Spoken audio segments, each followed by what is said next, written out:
ఇచ్చారు కదా మేడం, మిమ్మల్ని వాళ్ళని అరెస్ట్ చేస్తున్నాం. Notice only sections mentioned, not the grounds of arrest and what cause he was arrested. అవన్నీ ఏం లేవు.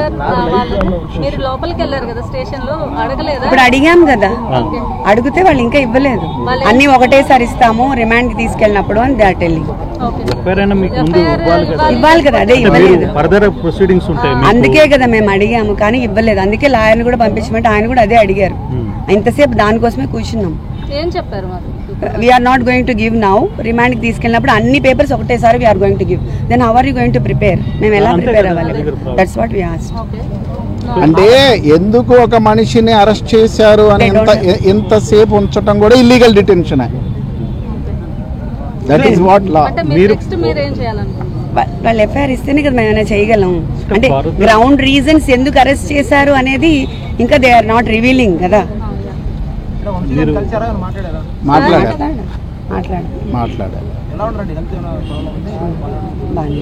As of now is fine.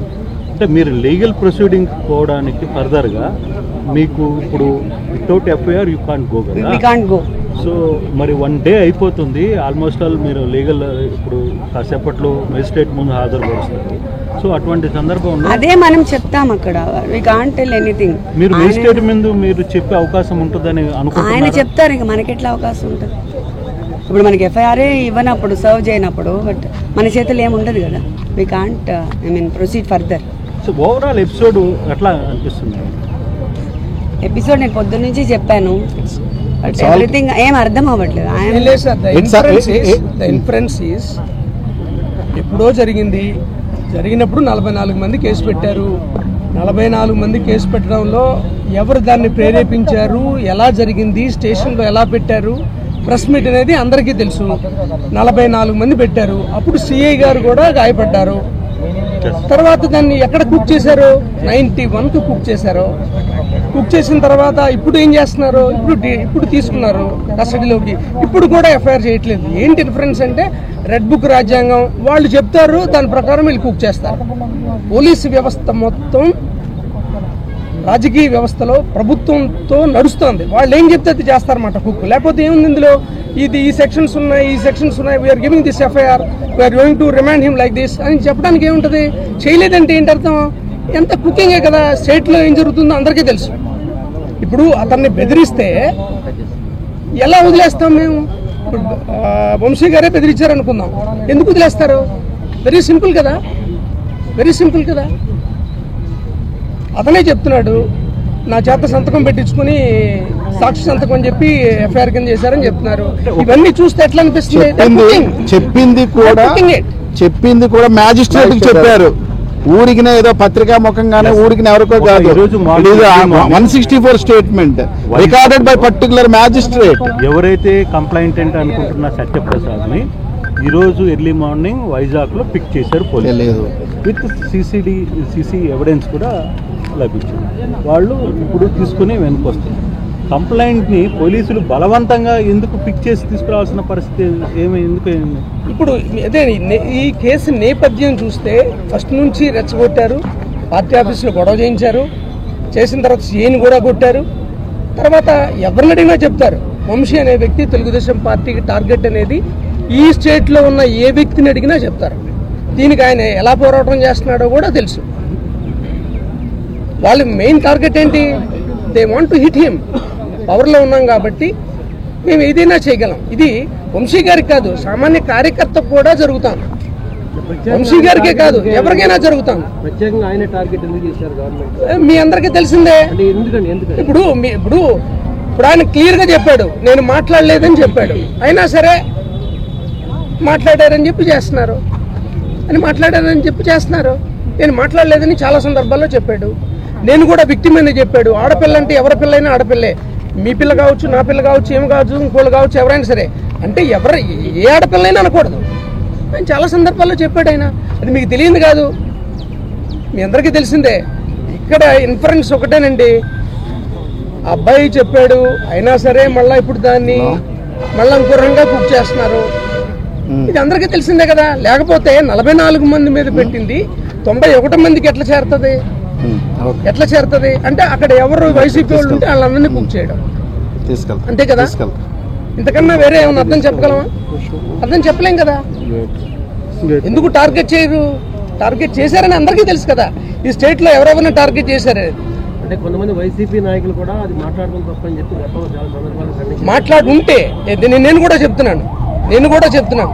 ఇప్పుడు నా పక్కన సోదరు ఉంది, మా సోదరుని అంటే నేను బాధపడినా?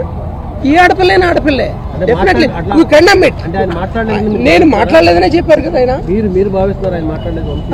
ఆయన చెప్పింది చెప్తున్నాడు. మీ సందర్భం కాదు కదా, ఆయన చెప్పింది చెప్తున్నాను. ఎస్, ఆ లెక్కకు వస్తే మీరు ఈ స్టేట్లో జరిగే మీకు తెలీదా? ఏ కుటుంబంలో ఆడపిల్లని వదిలిపెట్టారు? ఏ పార్టీ వదిలిపెట్టింది చెప్పండి? ఏ జగన్మోహన్ రెడ్డి గారి ఫ్యామిలీని కామెంట్ చేయలేదా? చేయలేదా చెప్పండి. కొన్ని మెసేజ్ చెప్పండి ఇలా అనలేదని. అంటే ఒక పార్టీ ఆడవాళ్ళ మిగతా వాళ్ళు ఆడవాళ్ళు కదా, మిగతా వాళ్ళ కుటుంబాలు ఉండవా, వాళ్ళకి మనోభావాలు ఉండవా? This is not that. మీకు కూడా విజ్ఞప్తి చేస్తున్నా, దిస్ ఈజ్ డెమోక్రసీ. రాజ్యాంగ వ్యవస్థ మీద మాకు నమ్మకం ఉంది, రాజ్యాంగ విలువల మీద నమ్మకం ఉంది. వైఎస్ఆర్ కాంగ్రెస్ పార్టీ, జగన్మోహన్ రెడ్డి గారు రాజకీయంగా ఓటు విలువ ఎలాంటిదో మనిషికి కూడా సామాజికంగా ఆర్థికంగా వాళ్ళు ఎలాంటి వాళ్ళైనా సరే అదే విలువనిచ్చి పరిపాలించిన ఆయన. దానికి భిన్నంగా ఇప్పుడు ఇలా జరుగుతుంటే media you can understand it, what is happening to this state. ఏం జరుగుతుంది, ఇది ఏం జరుగుతుంది అనేది you should think of it. ఏం జరుగుతుంది ఇది మీరు కూడా ఆలోచించండి. Yes, you come with a very good questions, what is happening to this state. We do answer, don't carry with the politicians. మన రాష్ట్రం బాగుండాలా మాట్లాడండి. ఇలాంటి విష సంస్కృతిని ఎవరు పోషించినా ఖండించాల్సిందే, ఖండిస్తాం కూడా. దాంట్లో ఏమాత్రం లేదు, ఖండిస్తాం ఖచ్చితంగా. ప్రజలు ఎన్నుకున్న ప్రభుత్వం ప్రజల కోసం పనిచేయాలా? ఎవరికైనా సరే ఇర్రెస్పెక్ట్ ఆఫ్ కాస్ట్, కలర్, క్రీడ్ మేము చేసాం. somehow we are being rejected by the people, we accept it, but this is not the way. Please, కనీసం రాజ్యాంగాన్ని మొన్నే చేసుకున్నాం కదా, రాజ్యాంగ దినోత్సవాన్ని. మరి ఏంటిది, what is this? Sir further గా even court is asking for the CC cameras. ఏం చెప్తున్నారు? తగలబడిపోయింది ఏంటి, వాట్ ఈస్ దిస్? హైకోర్టు మాట్లాడుతుంది, మేము మాట్లాడటం కాదు, హైకోర్టు మాట్లాడుతుంది. What is happening? ఎల్లకాలం ఎట్లుంటుందా? కాబట్టి విజ్ఞులైన మీ అందరికీ మనం చేస్తున్నాం, ఖచ్చితంగా తప్పు చేస్తే right, you take in a right way, right డైరెక్షన్లో తీసుకోండి. ఇంత చేయాల్సిన అవసరం లేదు. ఇదిగో మీరు ఎట్లా చేశారు, ఎట్లా చేసాం, ఎట్లా ఇదిగో ఎఫ్ఐఆర్ లేదు, ఇది ఎస్ గో విత్ ఇట్. ఈ ఇన్సిడెంట్ ఎట్లా జరిగింది, ఎక్కడికి తీసుకొచ్చారు దీన్ని? Everything is happening like this only. Government establish అయిన తర్వాత ప్రతి సమస్యని ఇదే రకంగా చిత్రీకరిస్తున్నారు. ఏదైనా తీసుకోండి, you name it anything in this state, what ever happened in the past, that making like this. ఇది మీ అందరికీ తెలిసిందే. ఇందులో మాట్లాడడానికి ఏముంటుంది? ఖచ్చితంగా మేము రాజ్యాంగాన్ని కట్టుబడి ఉన్నాం, బ్యాటిల్ చేస్తాం. ఎంతవరకు చేస్తారో చూస్తాం ఖచ్చితంగా. ఫైనల్ గా only one thing, Vallabhaneni Vamsi గారిని మేము కలిసాం. ఆయన చాలా ధైర్యంగా, రాజ్యాంగబద్ధంగా ఈ తప్పుడు కేసులు ఎదుర్కోవటానికి చాలా ధైర్యంగా ఉన్నాడు. వీళ్ళు ఎంత కాలం జైల్లో పెట్టాలనుకుంటున్నారో, ఎన్ని తప్పుడు కేసులు పెట్టాలనుకుంటున్నారో అవన్నీ ధైర్యంగా ఎదుర్కోవటానికి మానసికంగా, శారీరకంగా, ఈవెన్ కుటుంబ పరంగా కూడా సిద్ధంగా ఉన్నాడు. ఈ తప్పుడు కేసులతో వంశీని ఎవరు ఏమి చేయలేరని ఈ సందర్భంగా మీకు తెలియజేస్తున్నాం. మేడం, మీ వారు మీతో ఫ్యామిలీ పరంగా కావచ్చు, లేకపోతే అంటే కొంతకాలం ఇప్పుడు ఇబ్బందులు తప్పని పరిస్థితుల్లో మీకు ఇచ్చిన ధైర్యం ఏంటి? ధైర్యం మాకు ఫస్ట్ నుంచి ఉంది, ఇప్పటి నుంచి కాదు, రవి గారితో ఉన్నప్పటి నుంచి I'm like this. Thank you. అదే ఇంతవరకు ఏ బేస్ మీద మీకు మార్నింగ్ ఒక నోటీస్ ఇచ్చారు కదా మేడం, మిమ్మల్ని వాళ్ళని అరెస్ట్ చేస్తున్నాం? Notice only sections mentioned, not the grounds of arrest and what cause was arrested, అవన్నీ ఏం లేవు. మీరు లోపలికి వెళ్ళారు కదా స్టేషన్ లో, అడగలేదా? ఇప్పుడు అడిగాం కదా, అడిగితే వాళ్ళు ఇంకా ఇవ్వలేదు. అన్ని ఒకటేసారి ఇస్తాము రిమాండ్ కి తీసుకెళ్ళినప్పుడు అని దే ఆర్ టెల్లింగ్. ఇవ్వాలి కదా, అదే ఇవ్వలేదు. ఫర్దర్ ప్రొసీడింగ్స్ ఉంటాయి, అందుకే కదా మేము అడిగాము కానీ ఇవ్వలేదు. అందుకే లాయర్ని కూడా పంపించమంటే ఆయన కూడా అదే అడిగారు. ఇంతసేపు దానికోసమే కూర్చున్నాం. ఏం చెప్పారు? We're not going to give now, remand కి తీసుకెళ్ళినప్పుడు అన్ని పేపర్స్ ఒకటేసారి we're going to give, then how are you going to prepare? మేము ఎలా ప్రిపేర్ అవ్వాలి? That's what we asked. అంటే ఎందుకు ఒక మనిషిని అరెస్ట్ చేశారు అని ఎంతసేపు ఉంచటం కూడా illegal detention. That is what law. అంటే మీరు నెక్స్ట్ మీరు ఏం చేయాలనుకుంటున్నారు? వాళ్ళు ఎఫ్ఐఆర్ ఇస్తేనే కదా మేము ఏమైనా చేయగలం. అంటే గ్రౌండ్ రీజన్స్ ఎందుకు అరెస్ట్ చేశారు అనేది ఇంకా దే ఆర్ నాట్ రివీలింగ్ కదా. మాట్లాడారు. As of now is fine. అంటే మీరు లీగల్ ప్రొసీడింగ్ పోవడానికి ఫర్దర్గా మీకు ఇప్పుడు without FIR you can't go కదా. We can't go.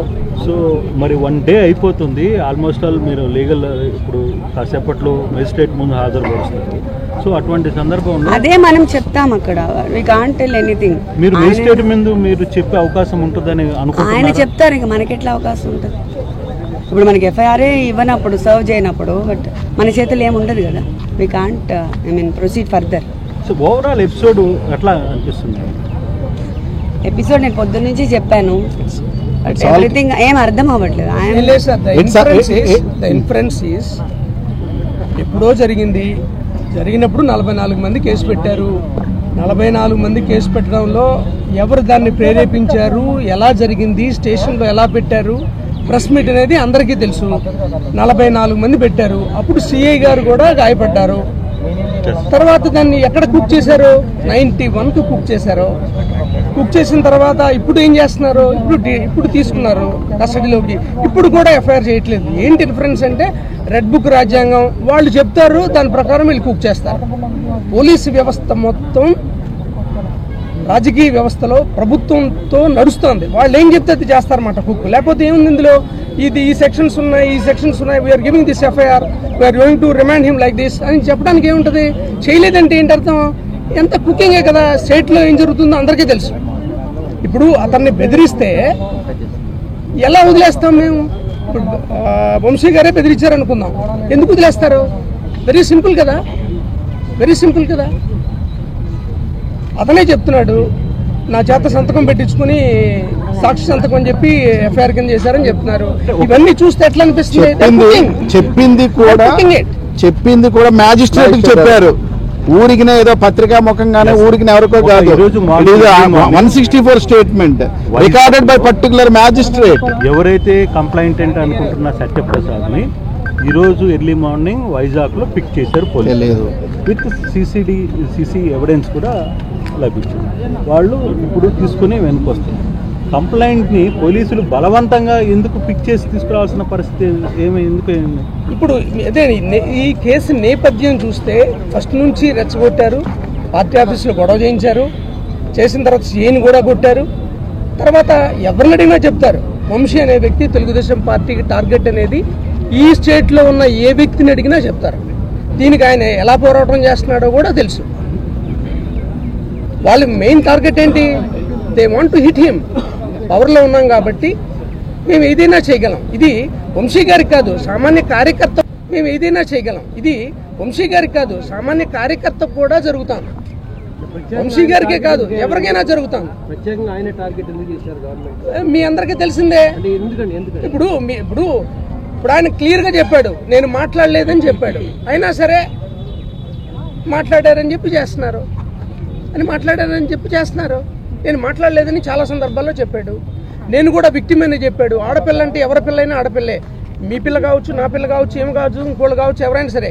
అంటే ఏ ఆడపిల్లైనా అనకూడదు అని చాలా సందర్భాల్లో చెప్పాడు ఆయన. అది మీకు తెలియదు కాదు, మీ అందరికీ తెలిసిందే. ఇక్కడ ఇన్ఫరెన్స్ ఒకటేనండి, అబ్బాయి చెప్పాడు. అయినా సరే మళ్ళీ ఇప్పుడు దాన్ని ఇంకో రకంగా కుక్ చేస్తున్నారు. ఇది అందరికీ తెలిసిందే కదా. లేకపోతే 44 మంది మీద పెట్టింది 91 మందికి ఎట్లా చేరుతుంది? అంటే అక్కడ ఎవరు వైసీపీ వాళ్ళు ఉంటే వాళ్ళందరినీ కుక్ చేయడం, అంతే కదా. ఇంతకన్నా వేరే ఏమన్నా అర్థం చెప్పగలమా? అర్థం చెప్పలేం కదా. ఎందుకు టార్గెట్ చేయరు? టార్గెట్ చేశారని అందరికీ తెలుసు కదా. ఈ స్టేట్లో ఎవరెవరైనా టార్గెట్ చేశారు. అంటే కొంతమంది వైసీపీ నాయకులు కూడా అది మాట్లాడడం తప్పని చెప్పి మాట్లాడుంటే నేను కూడా చెప్తున్నాను. ఇప్పుడు నా పక్కన సోదరు ఉంది. మా సోదరుని అంటే నేను బాధపడినా? ఈ ఆడపిల్లైనా ఆడపిల్లే. Definitely we condemn it. నేను మాట్లాడలేదనే చెప్పారు కదా ఆయన. మీరు భావిస్తున్నారు ఆయన మాట్లాడలేదు? ఆయన చెప్పింది చెప్తున్నాను. సందర్భం కాదు కదా, ఆయన చెప్పింది చెప్తున్నాను. ఎస్, ఆ లెక్కకు వస్తే మీరు ఈ స్టేట్లో జరిగే మీకు తెలీదా? ఏ కుటుంబంలో ఆడపిల్లని వదిలిపెట్టారు?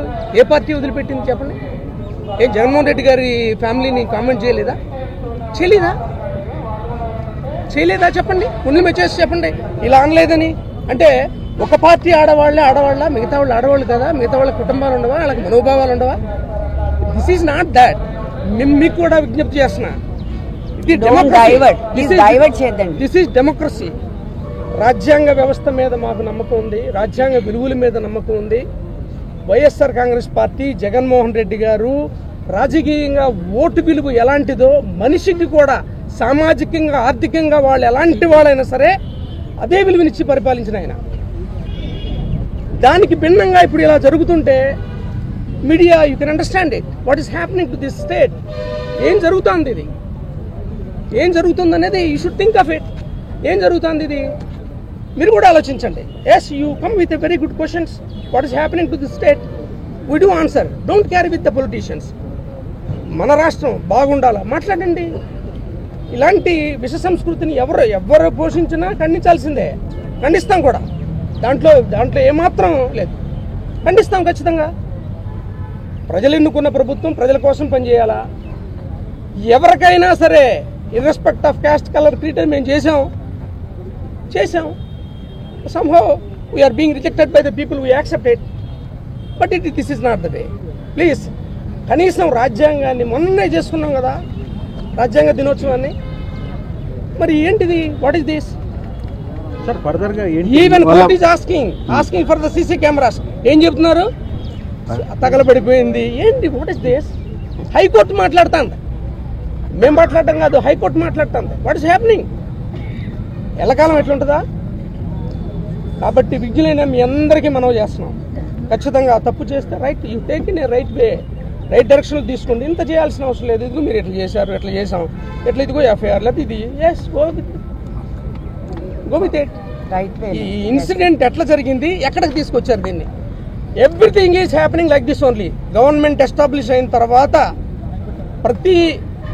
ప్రతి సమస్యని ఇదే రకంగా చిత్రీకరిస్తున్నారు. ఏదైనా తీసుకోండి, you name it anything in this state, what ever happened in the past, that making like this. ఇది మీ అందరికీ తెలిసిందే. ఇందులో మాట్లాడడానికి ఏముంటుంది? ఖచ్చితంగా మేము రాజ్యాంగాన్ని కట్టుబడి ఉన్నాం, బ్యాటిల్ చేస్తాం. ఎంతవరకు చేస్తారో చూస్తాం ఖచ్చితంగా. ఫైనల్గా only one thing, Vallabhaneni Vamsi గారిని మేము కలిసాం. ఆయన చాలా ధైర్యంగా, రాజ్యాంగబద్ధంగా ఈ తప్పుడు కేసులు ఎదుర్కోవటానికి చాలా ధైర్యంగా ఉన్నాడు. వీళ్ళు ఎంత కాలం జైల్లో పెట్టాలనుకుంటున్నారో, ఎన్ని తప్పుడు కేసులు పెట్టాలనుకుంటున్నారో అవన్నీ ధైర్యంగా ఎదుర్కోవటానికి మానసికంగా, శారీరకంగా, ఈవెన్ కుటుంబ